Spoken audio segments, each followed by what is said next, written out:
ข้าวจี่ให้สุกแล้วพี่น้องหอมๆใหม่ๆเลยนี่นะข้าวจี่เฮ็ดเองโฮมเมดได้อันนี้มีทั้งก้นคนแซ่บๆหอมๆ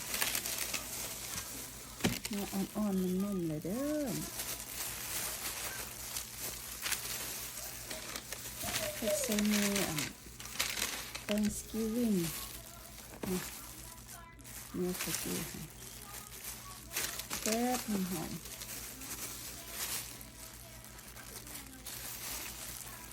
สำหรับเนื้อคนนี้ไม่ให้ผิดหวังเลยพี่น้องวิธีเฮ็ดข้าวจี่นะมาเบิ่งเนื้อทางไหนมันกับ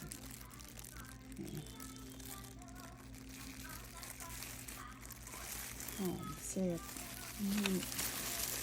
กินหอมๆแซ่บ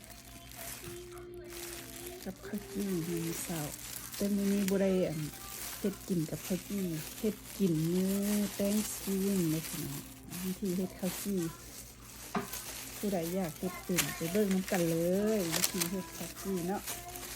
เฮ็ดข้าวจี่บ่ได้ยากเลยพี่น้องเครื่องเฮ็ดข้าวจี่พี่น้องก็สิมีบาร์เดอร์แท่งหนึ่ง8บ่วงไข่2หน่วยยีสต์2บ่วงเกลือปลายบ่วงอันนี้ไม่น้ำตาลแล้วก็สิมีน้ำมันบะกอก2บ่วงตักกิน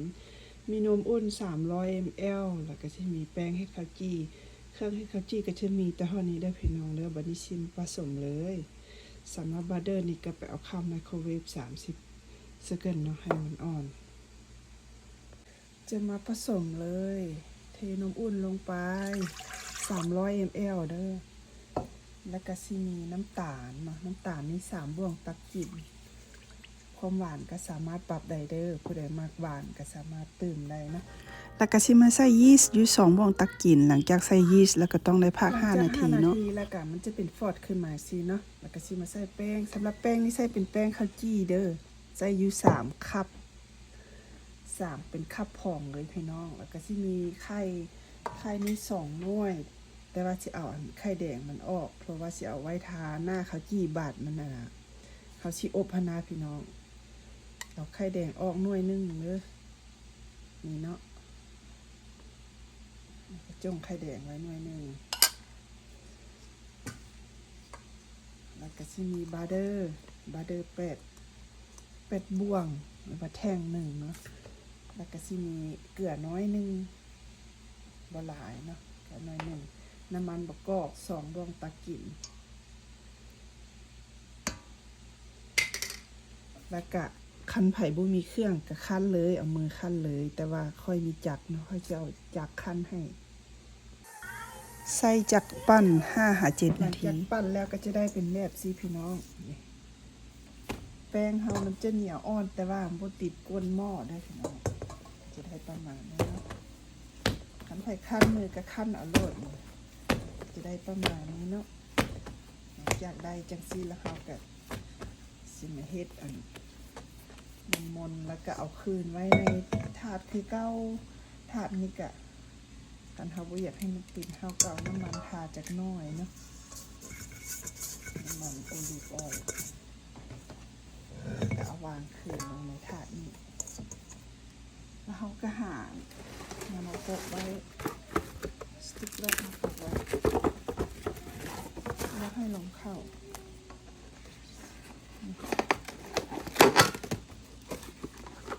หาผ้ามาหุ้มให้มันอุ่นปะไว้อุณหภูมิห้อง40 นาทีหลังจากพัก40 นาทีเนาะแป้งเฮามันก็จะใหญ่ขึ้นเป็นดับเบิลจังซี่เลยพี่น้องเฮาก็ออกมารีดลมแล้วก็มาแบ่งส่วนเนาะมาแบ่งส่วนเพราะว่าสิเฮ็ดเป็นก้อนข้าวจี้เฮามักก้อนใหญ่ก้อนน้อยเฮาก็แบ่งเอาเลยตามความมักของเฮาเลยเนาะบางคนก็มักก้อนใหญ่บางคนก็มักก้อนน้อยเนาะอันนี้สิเฮ็ดเป็นแบบก้อนมนๆนะเป็นแบบดินเนอร์โรลนะพี่น้องก็จะเฮ็ดแบบจังซี่เลยจะบ่ได้รีดได้หยังแบ่งส่วนแล้วก็มาลิงๆๆๆเฮ็ดกลมๆจังซี่เลยเนาะสำหรับพระธาตุก็เอาเจียคุกกี้ห่อก่อนเพื่อว่าบ่ให้มันดันก้นข้าวจี้เฮาเนาะพระธาตุสำหรับเฮาสิอบนี่เฮ็ดแล้วค่อยก็มาพักแป้งอีก40 นาทีได้พี่น้องพักให้แป้งเฮามันฟูขึ้นอีก40 นาทีเนาะคิดชิ้นท่ามางวมไว้ปะไว้อุณหภูมิห้อง40 นาทีหลังจาก40 นาทีเด้ ก้อนข้าวจี้เฮามันก็จะใหญ่ขึ้นเป็นดับเบิลเลยแล้วก็อันนี้มันไข่แดงที่ค่อยจงไว้ก่อนหน้านั้นเนาะก็มาผสมกับนมธรรมดานี่แหละพี่น้องมาคนให้มันเข้ากันแล้วก็มาทาหน้าข้าวจี้เฮาเนาะทาให้มันคั่วยเบิดทุกก้อนหั่นนะแล้วเราก็จะเอาเข้าเตาอบใช้เวลาอบอยู่ประมาณ30นาทีเด้อพี่น้อง25-30นาทีใช้ไฟอยู่350ฟาเรนไฮต์เนาะก็จะเอาเข้าเตาอบเลยหลังจาก30นาทีผ่านไปเฮาก็มาเบิ่งข้าวจี้เฮาเนาะเบิ่งข้าวจี้เฮาพี่น้องเบิ่งคือสิสุกแล้วล่ะหอมออกมานอกที่แล้วนี่สุกแล้วนี่ข้าวจี้ใหม่ๆหอนๆพี่น้องหอมเลยทักทายสบายเลิศสุคนเด้อ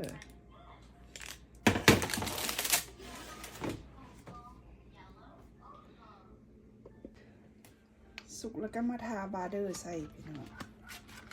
ทาบาเดอร์หอมใส่น้ำเฮ็ดให้ข้าวจี้หอมโบแห้งแล้วก็หอมบาเดอร์เลยพี่น้อง